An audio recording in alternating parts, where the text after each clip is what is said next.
নিয়মিত দুধ চা খেলে শরীরে যেসব ক্ষতি হয়, দুধ চায়ের টেনিন আর প্রোটিন একসাথে মিশে অনেকের হজমের সমস্যা করে, ফলে গ্যাস, পেট ফাঁপা, এমনকি অ্যাসিডিটি হতে পারে।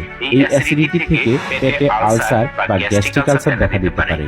দুধ চায়ে থাকা টেনিন শরীরের আয়রন শোষণ ক্ষমতা কমিয়ে দেয়, তাই যারা রক্ত স্বল্পতায় ভুগছেন তাদের জন্য দুধ চা ক্ষতিকর। অতিরিক্ত দুধ চা খেলে চায়ে থাকা ক্যাফিনের কারণে ঘুমের পরিমাণ কমে যায়, যার ফলে অনিদ্রা রোগ দেখা দেয়। চিনি সহ দুধ চা ক্যালোরির ভান্ডার। সামান্য এক কাপ চায়ে 100 থেকে 150 ক্যালোরি থাকতে পারে, তাই অতিরিক্ত দুধ চা খেলে ওজন বাড়া, ডায়াবেটিস, এমনকি হৃদরোগের ঝুঁকি রয়েছে। তাছাড়া অতিরিক্ত দুধ চা খেলে ত্বকের উজ্জ্বলতা কমে যায়, ত্বককে কালো করে তোলে। চায়ের অতিরিক্ত ক্যাফেইন শরীরের ক্যালসিয়াম শোষণ কমিয়ে দেয়, এতে দীর্ঘমেয়াদে হাড় দুর্বল হতে পারে। তাহলে কি দুধ চা খাওয়া একবারে বন্ধ করে দিবেন? না দর্শক, আমরা সেটি বলছি না।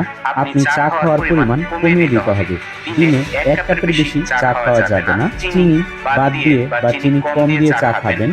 খাবারের পরেই দুধ চা খাওয়া যাবে না। খাবারের অন্তত 1 ঘন্টা পরে চা খাওয়ার চেষ্টা করবেন। এবং চাইলে আপনি দুধ চায়ের পরিবর্তে রং চা বা গ্রিন টি পান করতে পারেন। এটি স্বাস্থ্যের জন্য ক্ষতিকর নয়। এই নিয়মগুলো মেনে চললেই আপনি সুস্থ থাকতে পারবেন। এ ধরনের স্বাস্থ্য সংক্রান্ত আরো টিপস পেতে আমাদের সাথেই থাকুন। ধন্যবাদ সবাইকে।